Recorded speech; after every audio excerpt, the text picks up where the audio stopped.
The dragon who slept beneath the stars.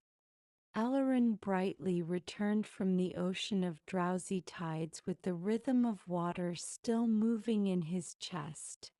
A long, unhurried rise and fall that made the corridors of Wistmere feel wider and kinder as he walked. And the tower met him with its familiar hush and the gentle fragrance of beeswax from the candle that never tired. And he paused at the sill to greet the small traveler's light that the candle maker had wrapped for him like a loaf warm from the oven. And the flame held itself with restful poise as if listening to his breath and approving its newly learned measure. And somewhere the river folded a silver thread through the orchard while the leaves counted the last soft notes of evening. And in that tender interval Elorin felt the sea's lesson settle like sand that chooses a calm floor. For Master Aldrin had taught him that lessons live in breath long after words are done.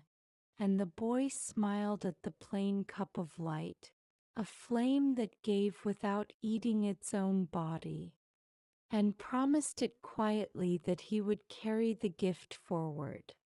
Then turned to the bed and the window and the stone and thanked them for keeping place while he traveled to the horizon and back. Elorin washed his hands in the bowl that remembers rivers and dried them upon a linen towel that smelled faintly of thyme. And he set the traveler's light upon the sill so it could keep company with the moon. And he drew the blanket smooth upon his narrow bed and smoothed it once more for the pleasure of the motion. And he pressed his palm to the cool stone beside his pillow to greet the tower as one greets a friend upon leaving a room.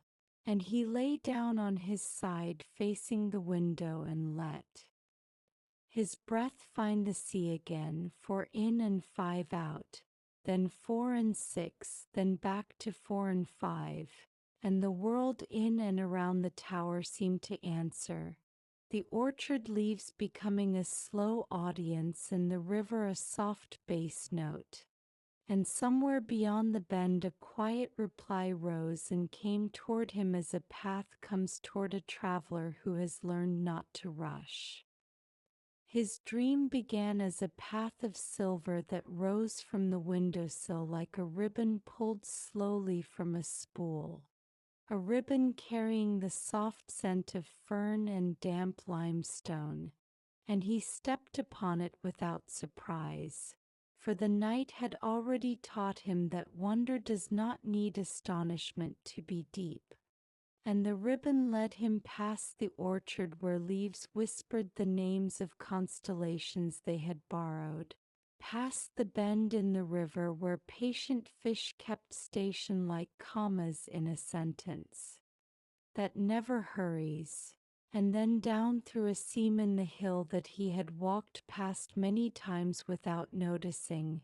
A doorway made from the agreement of 3 stones and a shadow and a breeze that smelled of earth cooled by old rain. And the silver path curled along the wall of a passage that shared its breath with him. The air quiet and clean and generous. And the sound of his steps softened to the rustle of pages turned by careful hands. And the rock around him widened and narrowed and widened again as if deciding where his attention ought to rest. And then without fuss opened into a chamber so still and vast that Elorin felt his heart place itself more softly in his chest in order not to disturb the stillness. There the rock had opened its hand to reveal a firmament hidden beneath the hill. A great dome pricked with tiny lights that pulsed as if breathing, and the glow did not come from torches or from fungus or from crystal shards. It came from a field of mineral flowers set into the stone, petals the color of distant dawns, each barely awake. and in their company the dark did not feel like absence. It felt like velvet, and at the center of the chamber upon a bed of pale pebbles lay a dragon, vast and quiet, its body gathered as a shoreline gathers itself when tide settles, plates overlapping like leaves of old silver, muzzle resting upon its forearm, lashes lying against cheeks the color of warm shell, and breath flowing in a slow tide that seemed to teach the chamber how to be a room. And though Elorin had read of dragons whose sleep was a wary thing and dragons whose dreams made sparks, this creature did neither. It simply slept with the serene tidiness of a cat and the large grace of a hill, and above it the mineral stars came and went and came again, like a sky practicing the honest work of returning. Elorin stood at the entrance for the space of a long breath because stillness felt courteous. Then he approached as one approaches a cradle, with feet that say, "Please let me near," and hands that promise to be careful. And the pebbles gave beneath his steps with a softness that suggested they had been waiting for him, and the lights in the ceiling brightened by the smallest degree as if to offer him more seeing. And when he came near enough to notice the fine pale lines that ran through the dragon's plates like veins through marble, he inclined his head and placed his hand upon his chest the way Master Aldrin had taught him when entering a library that holds fragile pages. And the dragon did not stir, yet Elorin felt welcomed as when a room breathes a fraction warmer for a guest. And the boy lowered himself to sit upon a stone shaped like a low stool and set his shoulders so the rest of him could rest as well. And the kindness of the place folded around him as a shawl folds around an elder whose stories are almost ready to speak. At first he only watched. He watched the way each breath began almost invisibly, a faint spreading of plates, the primer of a ripple, then the true expansion broad, and even as if the whole body were remembering how to be more space than tightness, he watched the crest of that breath arrive, and there was no greedy pause at the top, only a kind turning, and the release as honest as water pouring from a clean bowl. He noticed that each exhale was a little longer than the inhale, not from effort but from trust, as if the dragon knew the next breath would come and did not need to hold this one hostage. And the knowledge set a gentle instruction inside his ribs that he obeyed without any word at all. And soon he sensed that the cave itself breathed along with them both, the pebbles loosening and settling, the mineral flowers in the ceiling dimming and brightening in a patience beyond clocks.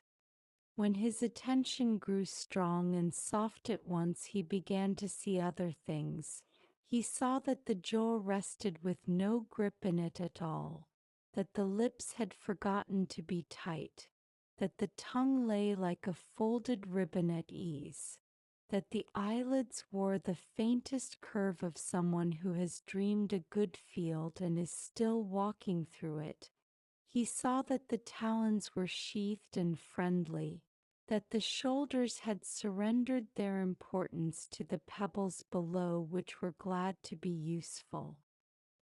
He saw that even the long tail kept a kind of courtesy, its tip resting in a hollow it seemed to have shaped for itself so that nothing nearby would be pressed too hard. And he understood in his small bones that strength of this size could choose to be heavy or gentle, and had chosen gentle. And because of that choice the air in the chamber tasted safe, and Elorin smiled without showing teeth so as not to disturb the quiet. He removed the traveler's light from his satchel and set it upon a flat stone near the forearm. And the little flame did not try to be grand in such a room. It did the opposite. It leaned inward as if listening, and in that modest posture it became even more beautiful. And the light made no shadows with edges. It made a blush that moved and went still in time with the dragon's breath. And Elorin understood then that small acts honor great presences by becoming smaller and truer, not louder, and he spoke a shy greeting under his breath, not to wake and not to ask, only to join, then settled his hands in his lap and let the long tide unfold him. The cave invited him to explore as a friend invites a friend to look through an old album kept beneath a table. And keeping to the edge, he came to carvings low upon the wall. Simple scenes etched with the patience of someone who had time. A child sleeping in a field of long grass while the clouds arrange a soft parade. A shepherd leaning against a stone with eyes half closed and flock arranged like cushions at his feet. A traveler laying her head upon a folded cloak while the road waits, without complaint. And another scene of a boy sitting beside a creature he loved without needing it to speak.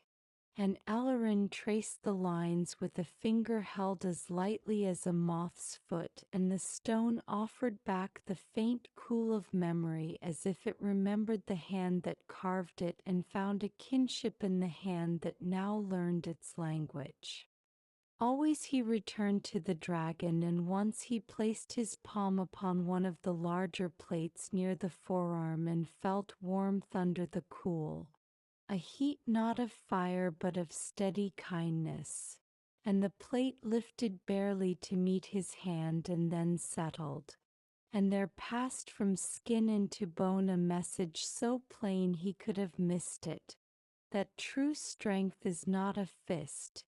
It is an open hand that knows when to rest.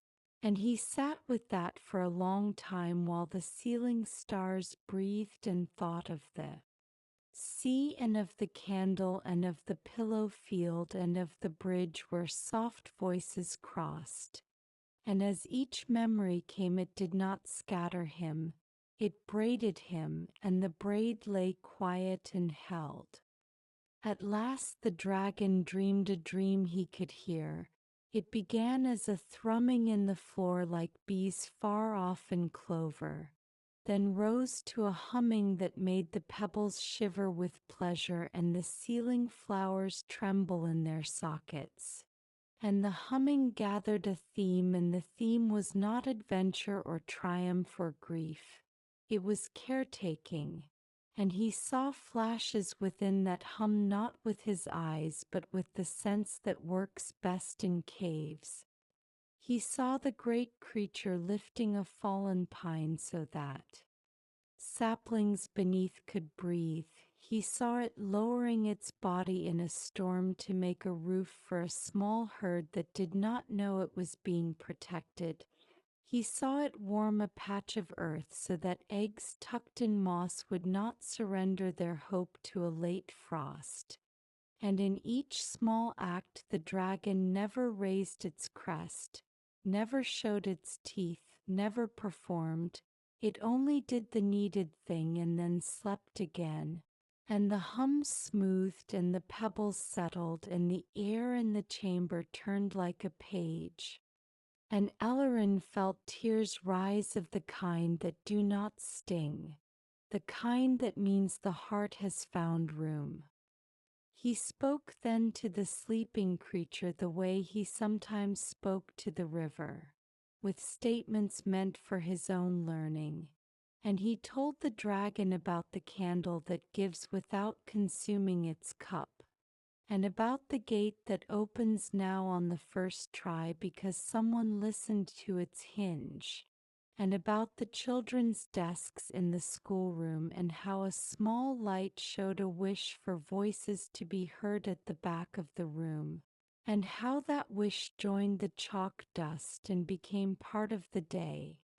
And he told it about the ocean that taught him that even the largest forces in the world move by yielding and returning. And he told it that he wished to grow in that direction, and he did not know if dragons answer in words. But the breath beside him lengthened a moment as if the world had nodded, and that was answer enough. When at last he grew hungry, he took from his satchel the bread and apple and small square of cheese he had not remembered placing there, and understood that the tower itself had packed them. And he ate with the careful cheer that belongs in good places. And he crumbled a corner of the bread and placed it on the flat of a stone for the tiny cave beetles that wandered like thoughts at the edge of awareness. And he sipped from his flask, then set it aside and closed his eyes again and let the breath of the dragon teach him how long to pause between thoughts so that the next thought could arrive folded and fresh. And when he opened his eyes, he felt as if the world had tilted a little toward ease.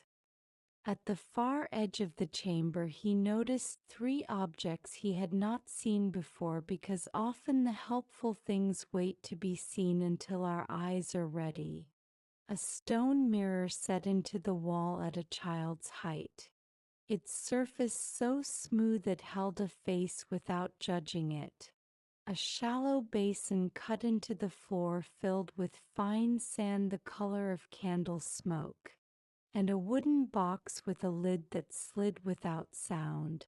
And he knelt at the mirror and saw that sleep had made his eyelashes heavy and his mouth soft, and he liked this face very much, for it looked like someone who could carry quiet into busy rooms.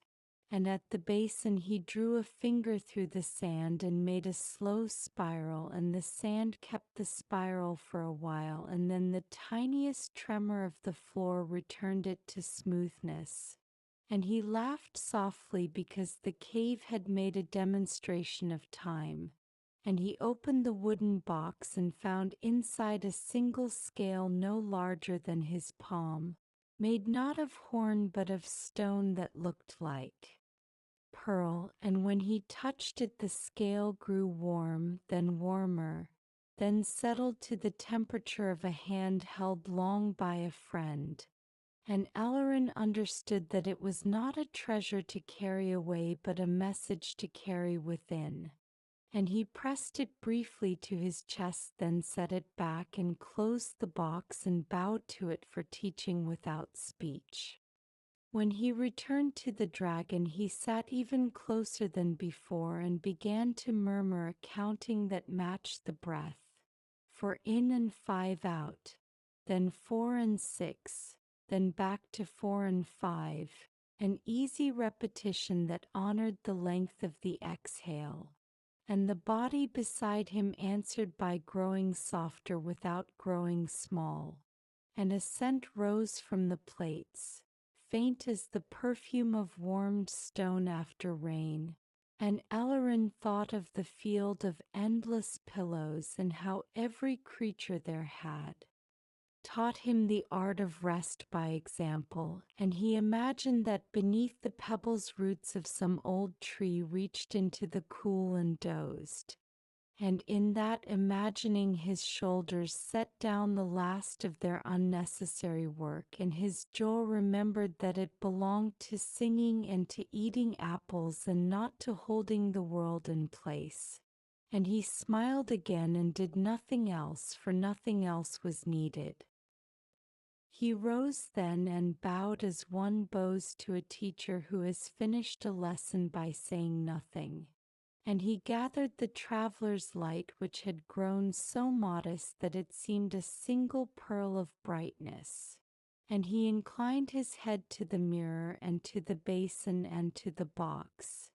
and the silver ribbon appeared once more along the wall as if it had been hidden in the grain. And he placed his feet upon it and thanked the pebbles with every step and emerged into the night above with the care a child uses when leaving a room where another sleeps. And the orchard welcomed him with a fragrance like pages turned after washing hands. And the river lifted a small wave to make a soft sound for his sake. And the tower's window glowed with the candle that never tires, and the flame stood the way a friend stands when you arrive late and are expected and beloved. Elorin lay down, and the tower drew its calm around him like a shawl. And just before his eyes closed, he felt a warmth against his wrist the way a cat presses to a pulse, and he understood that far below the dragon had turned in its sleep to face him as if to say, "Go on." And he did, drifting into a rest as smooth and deep as lake water under stars. And he woke before dawn to the friendly weight of the blanket and the sound of the river greeting the first bird. And the memory of the cave was so clear he could place it upon the table like a bowl, and it would not spill. And he pressed his palm to the stone beside his pillow, and the tower answered with a slow kindness that made him taller inside. In the days that followed, he kept the lesson not by repeating it to himself, but by living as if it were true. He moved through rooms like the tide that returns and the tide that leaves without hurry. He straightened a latch that had forgotten to enjoy its motion not with force but with oil and patience. He returned a child's scarf that had rested upon a fence post and thanked the post for its guardianship. He sat with the candle maker and listened while the old man spoke of wicks as if they were paths, and of wax as if it were time. And when he left, he carried nothing in his hands and everything in his breath. And at Wistmere he lifted the kettle as if setting a child to nap, and folded the cloth as the sea folds its edge over sand, and paused when pausing was honest, and in every pause he felt the dragon's rhythm in his ribs, the exhale long and brave. On the seventh evening he felt the invitation again, not as a tug but as a widening. And he followed it to the window and found the silver ribbon waiting, and he stepped upon it with gratitude and walked once more into the hill. And the chamber greeted him with the same breath. And the dragon slept still beneath the stars, and he sat where he had sat. And after a time he opened the wooden box and found the scale, and this time when he laid his palm upon it, the scale became as light as a leaf. And he lifted it with both hands and held it to the traveler's light, and for an instant the little flame stood within the scale, and the scale shone like the ceiling.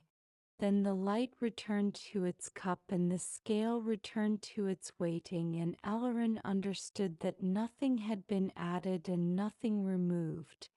Only a likeness had been shared.